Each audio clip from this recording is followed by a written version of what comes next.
Hello students. So as I told before in the previous video, we have calculated the resultant amplitude for the diffraction pattern, that is R, which is equals to A sin alpha by alpha. Now we will proceed to find out the mathematical expression of intensity. Okay, let's start. So we got the expression of resultant amplitude, which we can name the equation number 1. After that, what we have to calculate? We have to calculate the intensity.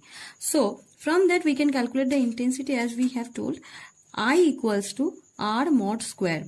Basically, whenever we get the resultant amplitude, then only by squaring it we can get the intensity. So what is the value of the intensity? What is the expression of the intensity actually? A square sine square alpha divided by alpha square. Okay, now coming to the point, the most important point in Fraunhofer diffraction due to single slit, which is condition for minima, condition for central maxima, and condition for principal maxima or central maxima, both the same actually. Condition for central maxima or principal maxima, and after that condition for secondary maxima.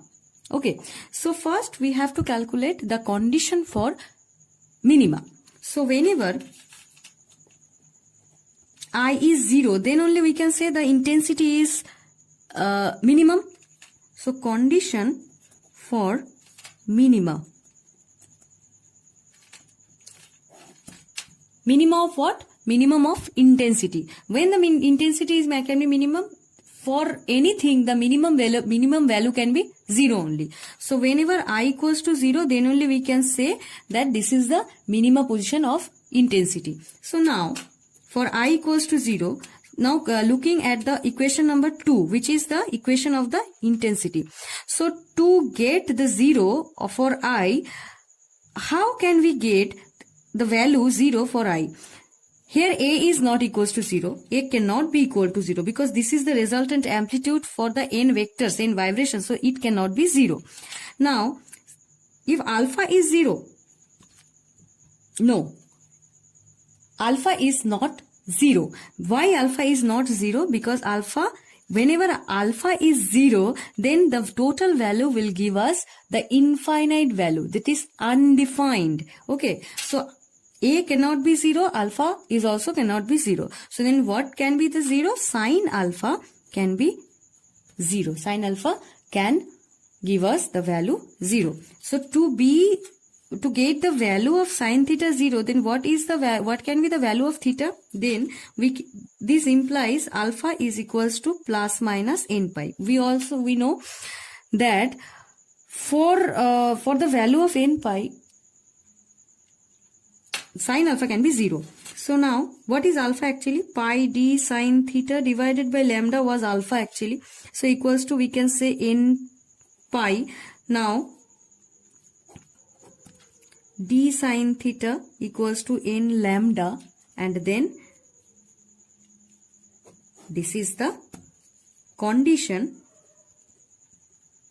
for minima. Minima for what? I equals to 0. That is when the intensity is 0 or the region is perfectly dark. Okay. Now coming to the next point, which is condition for central maxima. Which is condition for central maxima. Now, condition for central maxima. Let me tell you one thing. Basically, how the diffraction pattern looks like. The diffraction pattern actually looks like the central maxima will be like this, and after that there is secondary maxima, and after that it will blow out like this. Okay. Now this is CM, central maxima, this is SM or secondary maxima, and those are the minima where the intensity is 0. Now to get the condition of central maxima, we can put when I is maximum. I is maximum. What can be the maximum value? Obviously, for anything, maximum value can be infinite. So, way to get infinite value, basically what was the expression of a square sine square alpha divided by alpha square. So, to get the value infinite, what can we put for value for a, for alpha or for sine alpha? To get the value alpha, a cannot be equal to 0, we also know.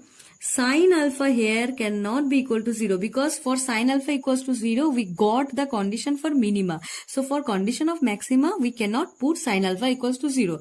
Then what is left then? Then alpha should be equals to 0. Okay. So for alpha equals to 0, the value is like pi d. What was the value of alpha was like that? Alpha was pi d sine theta by lambda. So pi d sine theta by lambda is now 0. Okay. So if pi d sine theta by lambda is equals to 0, pi is not equals to 0, we also know that. D is the slit width, it cannot be 0, and lambda is the wavelength, it also cannot be 0. Then what is 0? It implies that sine theta equals to 0. Sine theta is 0 for which value of theta? Always theta equals to 0. That means, let me tell you one thing. So, in the diagram, basically, the parallel rays were coming, and after that, the diffracted rays are going this path, and the diffracted rays are making angle with the parallel rays as theta. Whenever theta equals to 0, then what it implies? It actually implies that for theta equals to 0, the rays will be at the parallel direction. So then there is no diffraction. So for theta equals to 0, whenever the intensity is maximum, when the intensity is maximum, the condition is theta equals to 0. That means it will superimpose into the point where that is C, central maxima. So to get the condition, we again already reached to the position at central maxima for getting the condition theta equals to 0. Whenever theta equals to 0, that means it is implying, it is representing the parallel rays. Okay, which are incident on the convex lens too, and after this refraction, then it is converging to the point central maxima. I told you in that diagram. So the central maxima, this C point only represents the central maxima for which condition? For theta equals to 0. So this was for central maxima, and it also shows that for central maxima the position is at this point. Now, if alpha equals to 0, looking at the expression of I, if alpha equals to 0, then there is a 0 by 0 form. Because for alpha equals to 0, sine alpha is also 0 and alpha is to 0.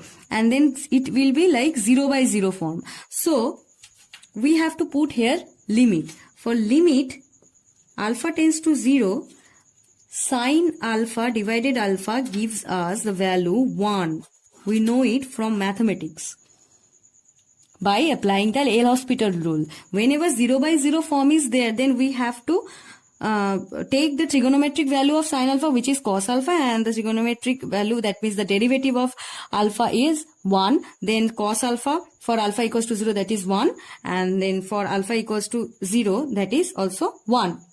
Basically, this is like limit alpha tends to 0, and whenever 0 by 0 form are there, applying L'Hospital rule, we need to take the derivative of the numerator also and the denominator also. That is exactly cos alpha divided by, and the derivative of alpha is 1. So if you put the value alpha equals to 0 in this fraction, then it will take as 1 by 1, that is exactly 1. The value will be like 1 only. So now,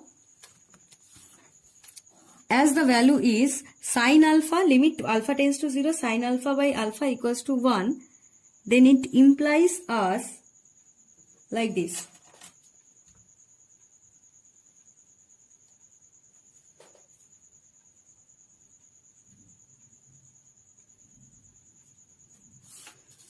I equals to sine alpha by sine alpha by alpha gives us the value 1 from the limiting value. So, the maximum value of I will be a square.